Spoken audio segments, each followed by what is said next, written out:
조셉의 SNS에 네네네. 예, 그 뭐 자꾸 이제 글을 올리다가 이게 럽스타그램 아니냐 네, 그렇죠.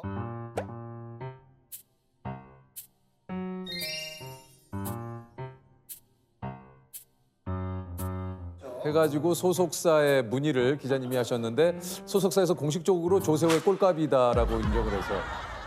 소속사에서 소속 연예인 근데 꼴값이라고. 소속사가 굉장히 쿨하네요. 아, 쿨합니다. 소속 연예인이 꼴값이다라고 이렇게. 그렇게 이야기한 사람이 누구냐면은 이제 지상렬 형님의 조카 아. 지승현 이사가 조셉 실명을 왜 밝혀요? 지이사가 그렇게 얘기를 했더라고요. 지이사가.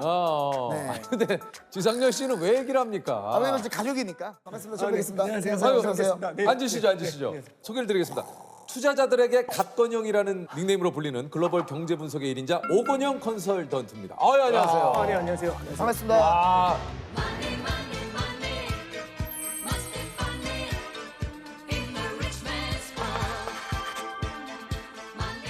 사실 그죠? 뭐 주식시장이 요즘에 뭐 좋진 않잖아요. 맞죠? 그렇죠, 그렇죠. 예. 예. 조셉은 어떠세요?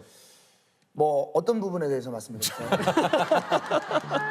아, 전체적으로 좀 안 좋은 것 같네요. 예, 저는 뭐 네. 현재 지금 그냥 번지 점프라고 봐주시면 돼요. 예. 그 번지 점프도 줄 없이 뛰었다고 봐주시면 돼요. 뭔지 아시죠? 그꼭 좋은 일이 일어났다. 아, 그런데 이제 국내에서는 금융 위기급 물가 대란이 온다. 아, 네. 이게 뭐 요즘 그 언론에서도 계속 뭐 스태그플레이션, 뭐 인플레이션, 뭐 얘기가 굉장히 많아요. 아, 네네네. 이게 좀 전체적인 상황에 대해서 좀 얘기를 해주시죠. 지금 뭡니까 이게? 이게 굉장히 많이 나오는 얘기 중에 핵심은 결국에는 인플레이션입니다. 인플레이션. 인플레이션이 왜 화두가 되느냐? 40년 만에 인플레이션이거든요. 그러니까 사람들이 여태까지 만나지 못했던 괴물을 40년 만에 만나니까 너무 당혹스러운 거죠. 아, 지금 이야기에 훅 네. 빠지는데 일단 인플레이션부터 좀 설명을 해주세요. 아, 네, 인플레이션이요. 이게 뭐 저희가 알기로는 물가 상승이다 네, 알고 있는데 네. 인플레이션이 발생하면 어떤 일이 발생을 하는 거예요? 일단 첫 번째 쫙 보시면 인플레이션이라는 건 우리가 이제 물가가 상승한다라고 해석할 수도 있지만 이걸 뒤집어 말하면 화폐 가치가 하락한다고 할 수도 있어요. 예를 들어서 맞다. 제가 갖고 있는 이 시계가 네. 예를 들어서 10,000원짜리다라고 한번 가정을 해볼게요. 네네네. 10,000원짜리인데 이게 10만 원이 되면 우리는 물가가 올랐다라고 하잖아요. 물가가 오르죠. 엄청나게 비싸졌으니까. 그렇죠. 근데 이게 뒤집어 말하면 원래는 10,000개의 원화가 있으면 이 시계를 살 수 있었는데 네네. 이제는 10만 개의 원화가 있어야 이 시계를 살 수 있죠. 화폐 가치가 떨어지는 그렇죠. 화폐 가치가 떨어졌다는 거죠. 네네네. 거예요. 야, 뭐 잠깐 들었지만 뭐 거의 뭐 예. 똘똘이 박사님이에요. 똘똘이 박사님. 감사합니다. 예? 이게 10,000원이었어요. 10만 원이 되면 어떻게 됐어? 야, 굉장히 그 보시는 시청자 여러분들께서도 아주 쉽게 굉장히 또 설득력 있게 이야기를. 그렇죠. 정말 쉽게 설명해 주셨어요. 근데 이제 여기서 네. 이게 화폐 가치가 너무 빠르게 하락을 했을 때 나타나는 가장 큰 문제점 중에 하나가 이 인플레이션은 소리 없는 도둑이에요. 소리 없는 도둑. 예, 예를 들어서 제가 주머니에 현찰로 100만 원을 꽂고 다니면 네. 와 이거 많이 갖고 다니는 거잖아요. 그렇죠. 돈 많은 거잖아요. 많은 거죠. 근데 문제는 뭐냐면 인플레이션이 거대하게 찾아와가지고 과자 한 봉지가 100만 원이 되는 겁니다. 그러면 아무 말도 없었는데 제 100만 원의 가치가 확 떨어지 조각이 돼버리는 네. 거잖아요. 이게 뭐지? 이 느낌이 되는 거잖아요. 그래서 결국에는 현금을 버는 근로자들의 어떤 생활 환경 이런 것들이 굉장히 어려워질 수 있고요. 요즘 이거에 더불어서 스태그플레이션이라는 얘기가 나옵니다. 아, 예, 이게 이거는 뭡니까? 이제 스태그플레이션이라는 게 뭐냐면은 보통 이제 국가 경제가 성장을 하면 네. 사람들이 돈을 많이 버니까 소득이 생기잖아요. 네. 그럼 이제 수요가 늘어나요. 물건을 막 사요. 그럼 물가가 올라요. 네. 그러면 성장이 나오면 물가가 올라요. 보통. 네, 근데 그렇죠. 이러다가 물가가 너무 많이 오르고 하면은 성장이 박살나거든요. 돈이 없어 이러면서 그럼 이제 성장이 위축이 돼요.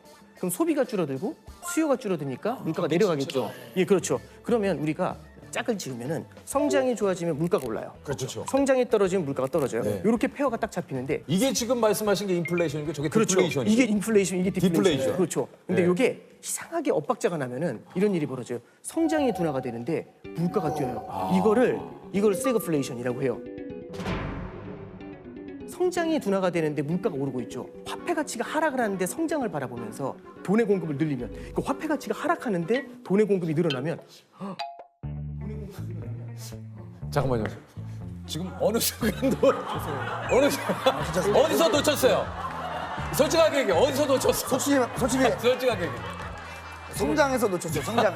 성장. 성장이 어디 어디 성장하면 스태그플레이션. 아, 스태그플레이션. 어디서부터? 솔직히 플레이스테이션 하고 싶어요. 너무 보내. 지금 죄송해요. 죄송합니다. 앞에까지 좋았는데 똘똘 아, 예. 목사님. 지금 사실 여기서 제가- 못 쫓아왔어요. 어디서 가냐면 이거 어려웠어요. 스태그플레이션이 좀 어려웠어요. 스테이크 들어가면서 미궁 속으로 그러니까 빠졌어. 미궁 속으로. 요게 간단하게 얘기하면 이제 그 물가가 상승하는데 경기가 침체되는 어떻게 보면 최악의 상황 그렇죠, 아닙니까? 그렇죠. 예. 이렇게 간단하게 정리하면 네, 어떨까요? 그렇습니다. 그렇게 가시죠. 네, 네. 오히려 좀 쉬었어요. 쉬었죠. 네, 쉬었어요. 쉬었어요. 아니 이제 최근에 금리가 많이 올랐습니다. 네.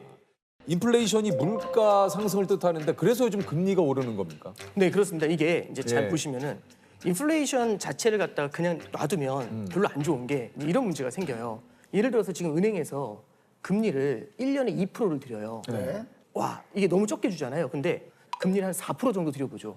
그럼 이게 2배잖아요. 이게 대박이다. 이렇게 은행으로 가야죠. 그렇죠. 은행으로 가야죠. 근데 문제는 뭐냐면 만약 물가가 10%씩 오르면 그럼 이 정기예금 하면 안 되잖아요. 안 되죠. 그렇죠.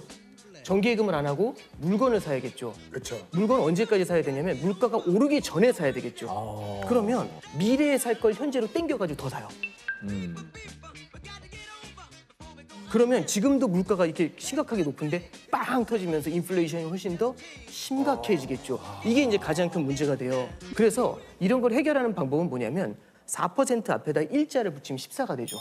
네, 그러면 이제 이쪽으로 안 넘어가겠죠. 그렇죠, 물건 그렇죠. 살려고. 그래서 기본적인 컨셉은 뭐냐면은 물가가 너무 세게 올라가면 이 세게 올라가는 물가를 제압하기 위해서 금리를 끌어올리는. 그래서 요즘 보면은 한국은행에서 기준금리를 인상한다. 이런 얘기가 나오는 이유가 이제 이런 데 있는 겁니다. 요거 한번 좀 본격적으로 한번 여쭤보도록 하겠습니다. 주식 이야기를 안 할 수가 없어요. 사실 지금 예. 약간 이제 금리 이야기나 이런 거 할 때 또 이렇게 계셨다가 주식 이게 나도 모르게 그렇게 된다니까. 전문가님이 종목을 알려드리는 게 아니에요. 네, 종목을 알려드리는 게 근데 아닙니다. 그만큼 네. 다시 또 이야기에 또 쫑긋 이게 어쩔 수 없거든요. 이게 시장이 워낙에 불확실성이 너무 커요. 불확실성이 저변에 깔려 있잖아요.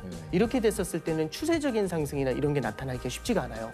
최근 같은 경우가 참 답 없는 얘기들이 많이 나오는 이유 중에 하나가 첫 번째는 러시아 우크라이나 사태.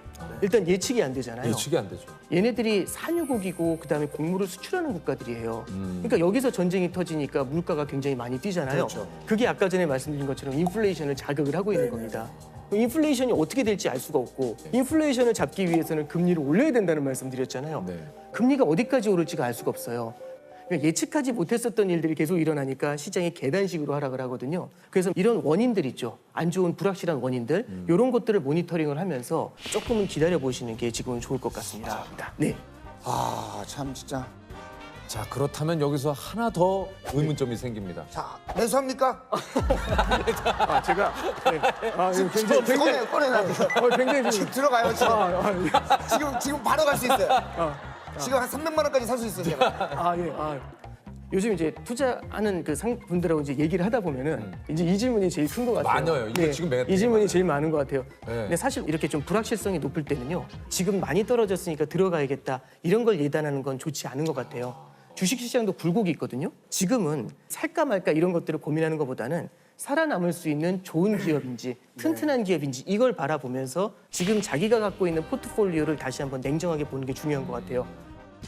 예전에 강방천 회장님이 그런 얘기를 했어요. 그 주식을 사놓고 수면제 먹고 10년 자라. 말씀의 의미는 이해가 되는 것 같아요. 예. 근데 이제 예를 들어서 상장 폐지가 되는 기업들도 있거든요. 그러니까 이제 자고 일어났는데 상장 폐지돼 있습니다. 그렇죠. 저는 그래서 이제 그게 꼭 10년이라는 시간을 딱 놓고 생각한다라기보다는 너무 샀다 팔았다 그렇죠. 이거 네, 굉장히 그렇죠. 어렵잖아요. 그러니까 그런 거 잘못해서 따라가다가 고점에 들어가서 저점에 나오고 고점에 들어가서 이렇게 되거든요. 왜 우리는 그럴까? 저점에 들어가서 고점에 나오는 게 아니고 고점에 들어가서 저점에 나올까? 그러니까 올라갈 때 산 순간 내려가잖아요. 예. 그래서 이제 너무 마켓 타이밍을 따라가는 것보다는 좋은 기업이라는 확신이 있다면 그걸 사고서 진짜 장맛이 날 때까지 기다려라. 그렇죠. 그런 컨셉에서 말씀하셨을 겁니다. 꼭 그거 참 이상하게 내가 사면 내려가고 내가 팔면 올라가고 왜 그런지 모르겠어요. 그래서 좀 뭔가 좀 기다릴 필요가 있는 거잖아요. 네. 네. 프로그램도 잘 되려면 어느 정도 좀 기간이 필요한데 그렇죠. 바로 어떤 흥망성쇠를 원하면 그건 안 되는 그렇죠. 거예요. 예. 흥망선쇠를 원하면 다 거기 포함이 돼 있는 건데. 네. 흥하고 망하고. 그러니까 이제 너무 흥하기만 해.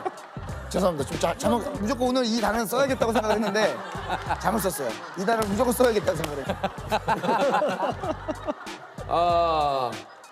아니 우리가 이제 사실 분산 투자를 좀 얘기를 하는데 이거 좀 분산 투자를 좀 어떻게 해야 되는 건지 한번 네네. 좀 여쭤봐도 됩니까? 이게 첫 번째는 분산 투자하라고 하니까 그러면 종목 2개 사라고 이거잖아요. 한 개 사지 않고 2개. 근데 이 2개를 살 때 보면은 예를 들어서 이제 은행을 산 다음에 금융지주를 산 다음에 똑같은 은행주를 사요.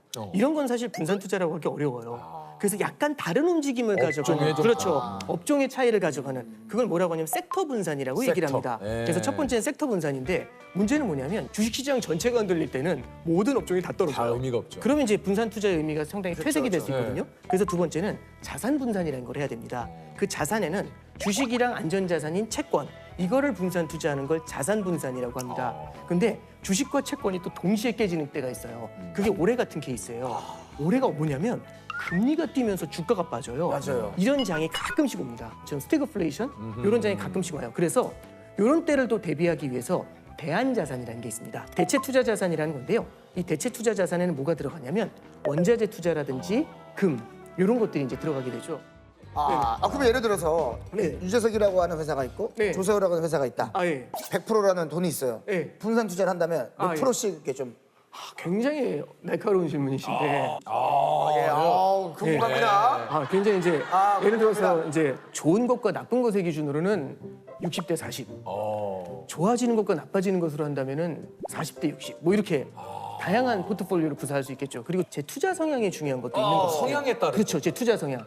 예를 들어서 제가 이제 모험심, 공격적인 걸 좋아한다. 그럼 이제 이 공격적인 거, 공격적 투자. 예. 그리고 이제 안정적으로 꾸준한 하겠다. 상승. 그럼 이제 이렇게 안정적 투자. 이런 것들을 좀 나눠가는 그런 전략들을 쓰겠죠. 그러니까 이게 참 어려워요. 그렇죠. 제가 봤을 때 재석이 형은 약간 잔잔하지만 쫙쫙. 그렇죠. 근데 저는 이제 막 갑자기 올라갔다가 막 그런 겁니까? 뭐 꼭 그렇게 말씀드리는 것도 너무 아니, 괜찮습니다. 편안하게 좀. 아. 저도 왜냐면 제 포지션이 어느 정도인지는 알아야 이거 네네네. 준비를 하는데. 네. 제 생각엔 진짜 딱 이 느낌이 영원한 루키이자 한 번 터뜨릴 때 굉장히 크게 터뜨리시는 그런 스타일이신 것 하지만 같아요. 좀 위험이 있는. 그게 이미 탄탄한 입지를 확보하신 네, 그런 케이스가 아니신가 싶은데 네, 이렇게 유키즈에 불러주신 것만으로 감사드려요. 지금 제가 봤는데 대충 얼버무리시고 나온 것 같은데 쓱 빠져나가셨어요. 굉장히 갑자기 당황했어요, 이렇게 지금. 유퀴즈에 불러주셔서 감사합니다로 잘 빠져나온 것 같아요. 네. 조셉도 원하는 답을 못 얻었고 네네네. 우리 투자자 선생님도 한껏 진땀만 흘리다가 나오잖아. 약간 뭐 아